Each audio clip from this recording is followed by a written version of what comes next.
Salut à tous, c'est Céline de Naerki. Dans la vidéo d'aujourd'hui, je voulais m'adresser aux personnes parmi vous qui ont un profil atypique pour les aider, leur donner des conseils pour décrocher un job d'architecte. Donc c'est parti.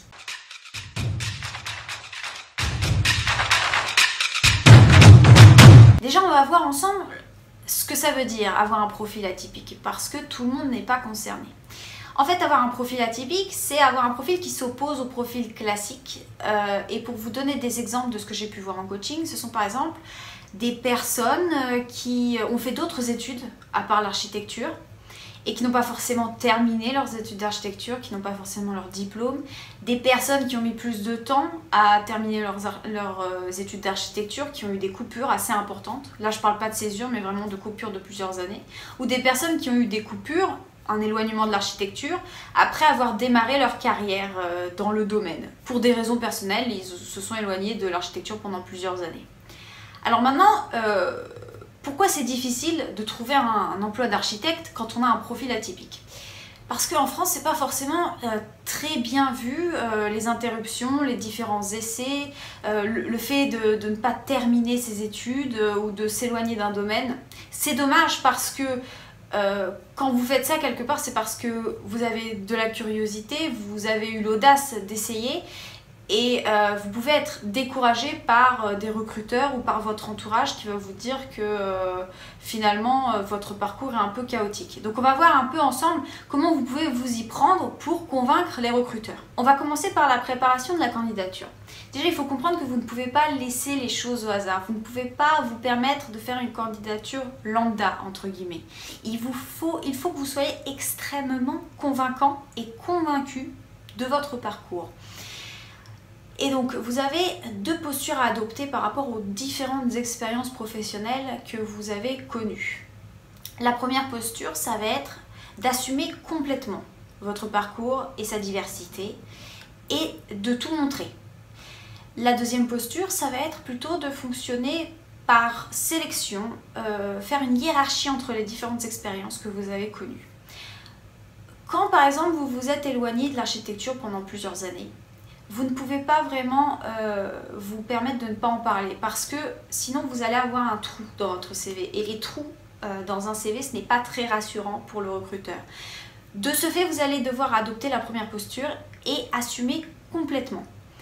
Et donc essayez de trouver dans les expériences professionnelles ou pendant vos études ce que vous avez fait, les compétences que vous avez développées, quand je parle compétences à la fois hard skills et soft skills, qui peuvent intéresser les agences d'architecture.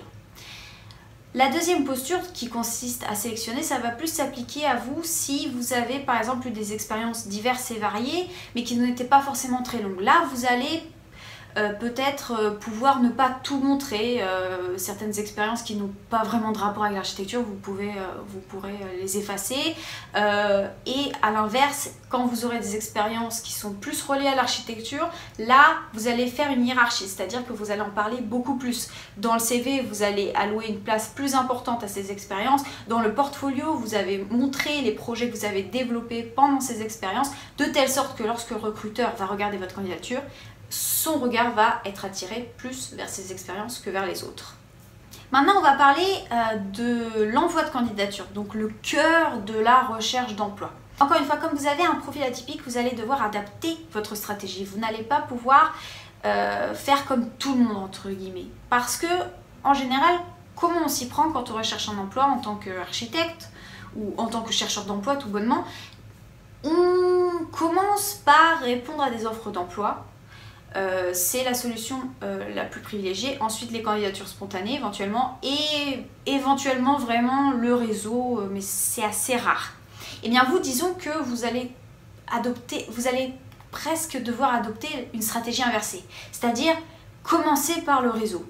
C'est difficile si vous n'êtes pas une personne extravertie, si vous êtes un peu timide, mais je vous encourage vraiment à contacter des personnes et pas que des personnes que vous connaissez. Allez plus loin. rencontrez des personnes qui travaillent dans des entreprises qui vous intéressent, contactez-les sur LinkedIn, essayez d'en savoir plus, de telle sorte d'élargir votre réseau et éventuellement tomber sur une personne un jour qui va reconnaître vos qualités et vous recommander pour une agence. Ensuite, les candidatures spontanées. Là aussi, c'est une piste très intéressante pour vous, à condition de bien choisir les agences, de bien les cibler et essayer de voir, encore une fois, qu'est-ce qui dans votre parcours pourrait intéresser les agences, quelles agences seraient intéressées par votre parcours. Et les offres d'emploi, c'est plutôt la troisième option. Je ne dis pas qu'il ne faut pas que vous répondiez aux offres d'emploi, mais disons que dans les offres d'emploi, si vous avez commencé votre recherche, vous vous rendez bien compte que souvent ça se ressemble, les offres se ressemblent les unes les autres et on demande un nombre d'expérience, une compétence dans un logiciel. Il faut un peu rentrer dans une case et c'est pas forcément votre cas parce que vous avez un profil atypique. Mais au lieu de culpabiliser d'avoir un profil atypique, il faut en tirer parti et adopter une nouvelle stratégie. Maintenant, si vous voulez décrocher un job d'architecte plus rapidement, je vous propose de rejoindre la formation qu'on a mis en place pour vous aider à atteindre cet objectif en 2 mois. C'est une formation avec des vidéos, mais surtout avec des sessions coaching pour vous accompagner, pour lever les blocages que vous avez, pour vous aider pour la préparation de votre candidature, avec des mises en situation et une simulation d'entretien d'embauche, entre autres. Selon votre situation, vous allez pouvoir faire financer la formation par l'État.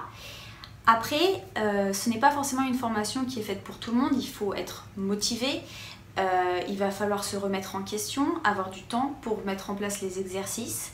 Mais si vous êtes vraiment déterminé à trouver un job d'architecte en 2 mois, je vous invite à me rejoindre dès maintenant, le lien est dans la description. Donc voilà pour la vidéo d'aujourd'hui. Sur ce, je vous souhaite bon courage dans votre recherche d'emploi et je vous dis à bientôt dans la prochaine vidéo. Salut!